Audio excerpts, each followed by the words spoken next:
সূর্য দাঁড়া। এই কি এখানে নামছো কেন? তুমি তো বললে বাড়ি যাবে। চলো ছেড়ে দিচ্ছি। এটাই তো আমার বাড়ি। হ্যাঁ হ্যাঁ, বাংলোকে বলে বাড়ি, এ কেমন নারী! women.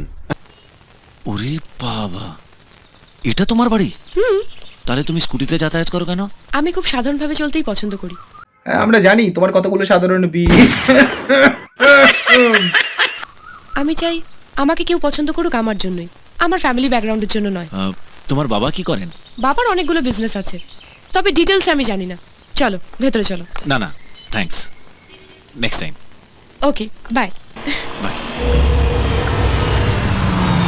কত হবে মনে হচ্ছে? 32, 28, 36 ম্যাচ ফিক্স। तू समझा? हाँ। नहीं, तू समझा नहीं। 10-15 কোটি হবে না আরো বেশি? 50 কোটি, বুঝেছো? রিয়েল লাইফে আমাকে যদি এই অফারটা কেউ করতো, আমি কে বুঝতে পারছো না তো? মেয়ের বাবা সারা জীবন ঘাম ঝরিয়ে সম্পত্তি বানায়, আর তোমার মতো ইয়াং ছেলে ছোকরারা কয়েক মাসের মধ্যে সে সম্পত্তি হাতানোর স্বপ্ন দেখে। হ্যান্ডসাম চেহারা, বাইকের ট্যাঙ্ক ভর্তি তেল, এই তো তোমাদের ইনভেস্টমেন্ট। আপনি কি ইন্দুর বাবা? ছেলেটার বেশ বুদ্ধি আছে। তা তো আছে। আপনি নিজে যখন কথাটা তুলেছেন তাহলে বলি, আপনার মেয়েকে আমি ভালোবাসি।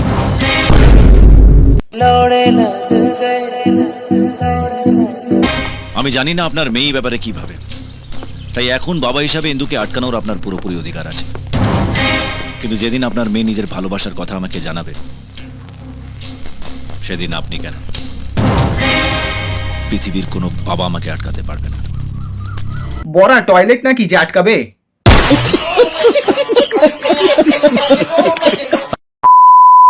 টয়লেট থেকে হাত ধুয়ে বেরোনোর সময়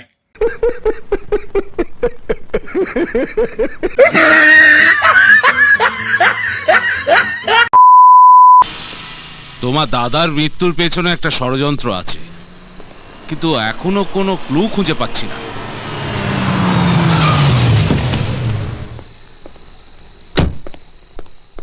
তুই আমার মেয়েকে কোথায় লুকিয়ে রেখেছিস হারামজাদা? বল আমাকে, বল।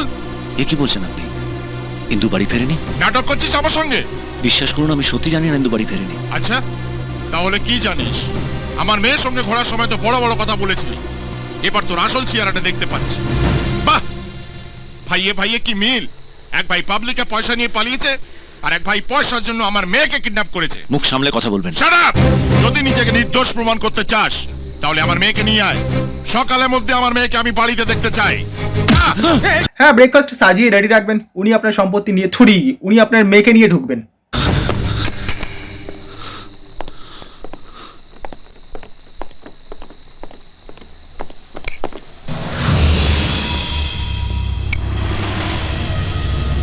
আরে এই লকেটটা, সূর্য, এই লকেটটা তোর কাছে কি করে এলো?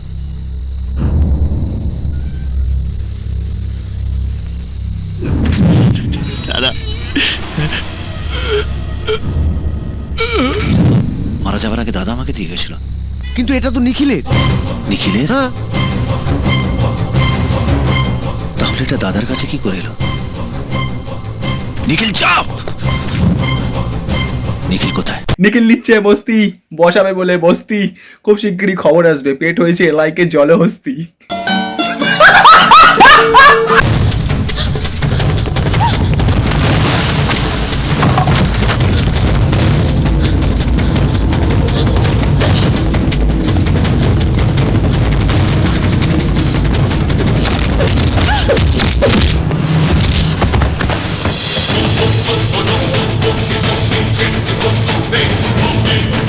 যা, আর বস্তি বসলো না।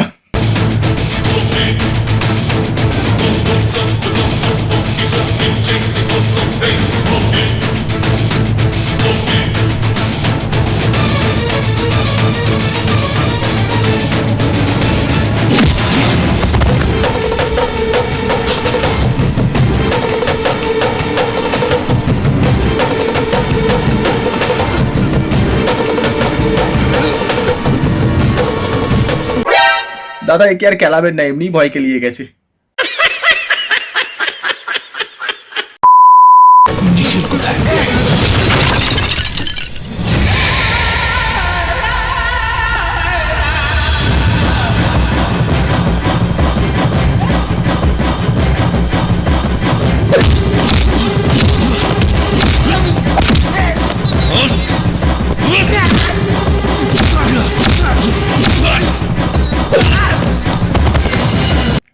কেলানি, এবার শিওর মিটে যাবে নিখিলের তেলানি।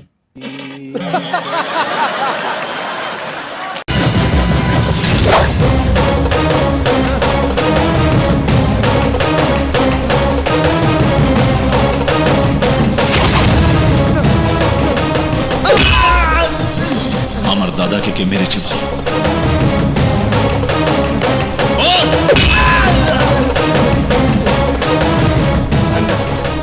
আর মারিস না। বল তোর সাথে আর কে ছিল বল, কে ছিল তোর সাথে বল। বলছি বলছি ডিআইজি ডিআইজি তারক স্যার। আর কি বল। উফ, সো ডেডলি। ভাই দেখো, সবার জীবনে থাকে এরকম একটা নিখিল, কেউ হয় সাবধান আর কেউ করে নেয় মিল, আর মিলেমিশে অন্যের গায়ে ছড়ে ঢিল, আর কাদা ছেটকালেই এসে ঠোকরায় সেই চিল, হচ্ছে সেই নিখিল। হে বন্ধুরা, আজকের মতো এতটাই। ভিডিওটা ভালো লাগলে লাইক শেয়ার সাবস্ক্রাইব নিশ্চয়ই করতে পারো। আর হচ্ছে ভিডিওটা সম্পূর্ণ ছিল এন্টারটেনমেন্টের জন্য, কাউকে পার্সোনালি শুট করার জন্য নয়, তাই মনে না রাখলেই হয়। দেখা হচ্ছে আগামী ভিডিওর সাথে। ভালো থেকো, সুস্থ থেকো, সাবধানে থেকো।